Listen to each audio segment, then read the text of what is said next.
Hi, I'm Robert Burris, and I've embarked on a project that I wanted to do for some time to discuss postmodernism in a public forum. I'm using YouTube for this, and I'm wanting to help people see how postmodernism has had a deleterious influence in American life and culture. Uh, Hope to help people understand the foundations of postmodernism and quite frankly why it's evil. And as a expert witness, I'm calling Stephen Hicks, professor of uh, philosophy, who's written the book Explaining Postmodernism. And Professor Hicks does a great job of discussing the historical background and using the words of postmodernists themselves to um, in my opinion, document the irrationality of postmodernism. Um, well, anyway, so we start with chapter 6, and he begins with the heading Connecting Epistemology to Politics, and asks some very salient questions and makes some very enlightening statements about postmodernism. And where we left off last time, he was introducing the subjects of unmasking and rhetoric. So I'll pick up there under the heading Unmasking and Rhetoric. To the modernists, the mask metaphor is a recognition of the fact that words are not always to be taken literally or as directly stating a fact, that people can use language elliptically, metaphorically, or to state falsehoods, that language can be textured with layers of meaning, and that it can be used to cover hypocrisies or to rationalize.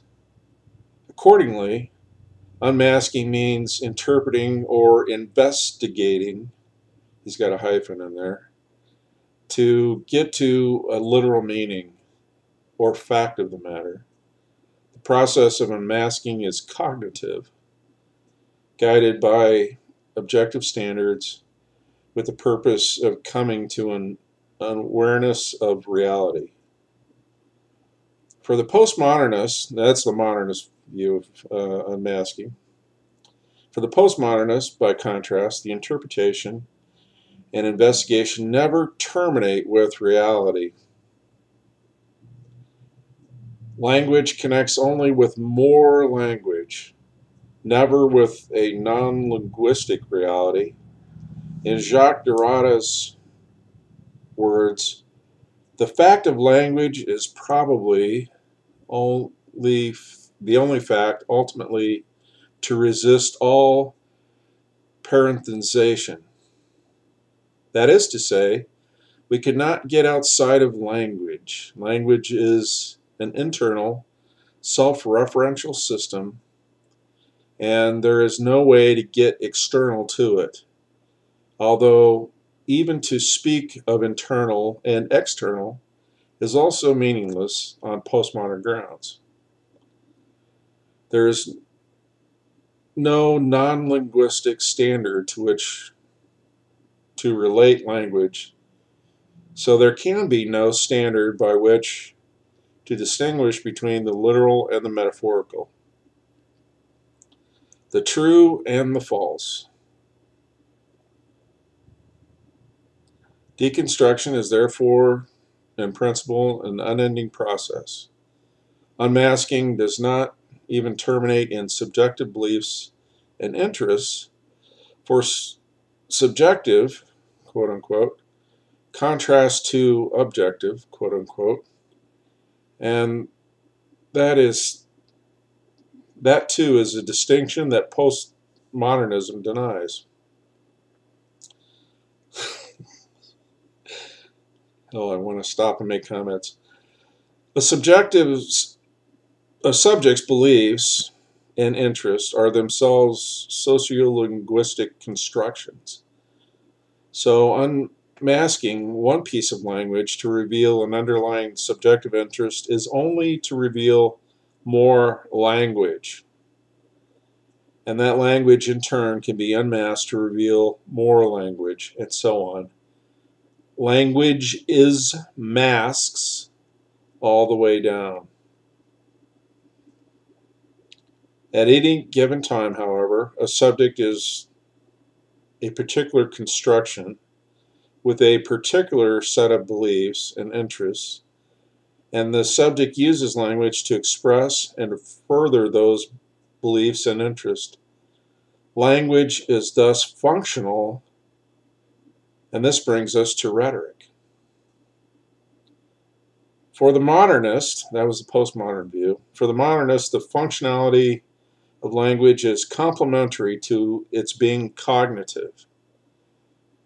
An individual observes reality perceptually, forms conceptual beliefs about reality on the basis of those perceptions, and then acts in reality on the basis of those perceptual and conceptual cognitive states.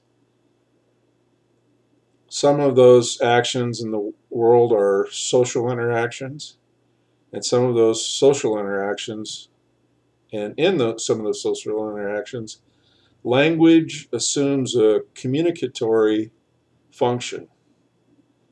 In communicating with each other, individuals narrate, argue, or otherwise attempt to pass on their cognitive beliefs about the world. Rhetoric, then, is an aspect of language's communicatory function, referring to those methods of using language that aid in the effectiveness of cognition during linguistic communication. Let's pause here.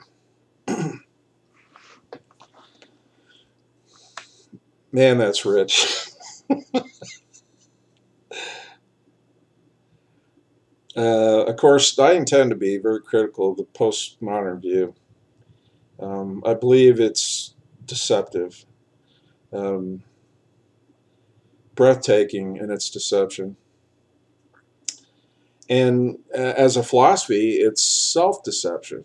It's, you know, my Facebook friends probably get tired of me using the word stooge, but it's a stooge philosophy, and it's not funny. It's not funny, ha ha. It's funny, strange, funny, sinister, absurd. Um, the statement about language just leading to more language, and therefore never, the implication being never leading to knowledge. Um, there's a certain statement in there about human depravity, really. Because this is what we're talking about. We're talking about man's ability to communicate with his fellow man, basically. And you might even say that if one would concede to the notion of God, the implications broaden out even more. What is God capable of communicating? Um, there is a hidden spiritual um, message in all of this. A theology. As a matter of fact, I hesitate to call him a friend, but my emergent friend, Tony Jones, um, um, states a pretty good definition of theology in his book, which I'm also studying as a parallel study to this, um, Emergence being based on postmodernism, and that is, he says, theology is words about God,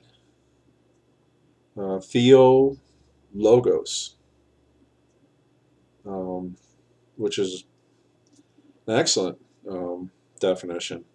Very simple. A child could grasp it. and it speaks volumes in its implications.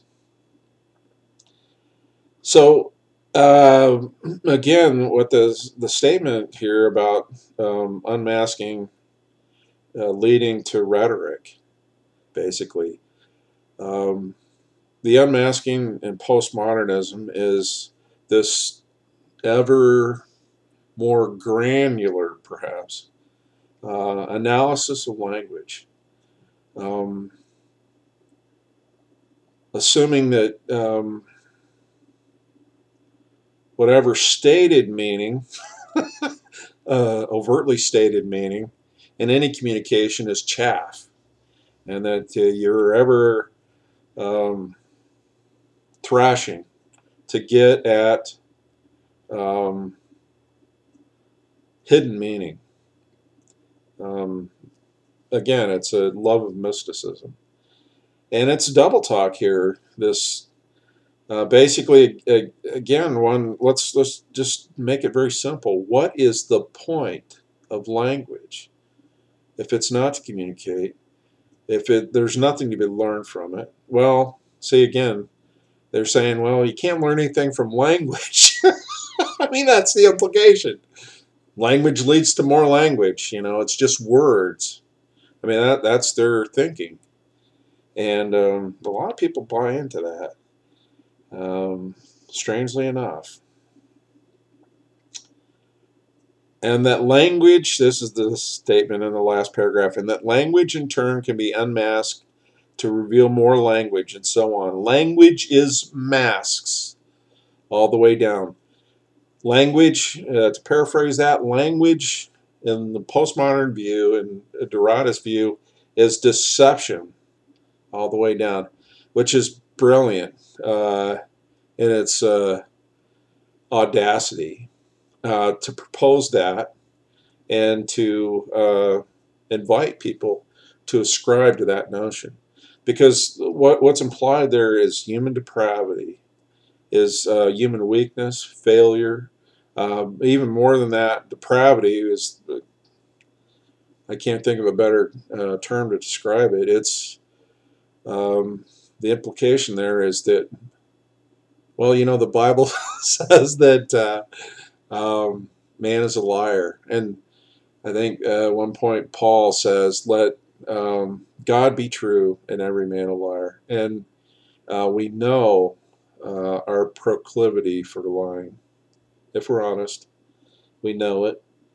And it's a very hard judgment to say that. It's a very sorrowful thing to accept that guilt, but it's true in certain respects. Yet that's not the motivation for living. In other words, there's no motivation for living that. Um,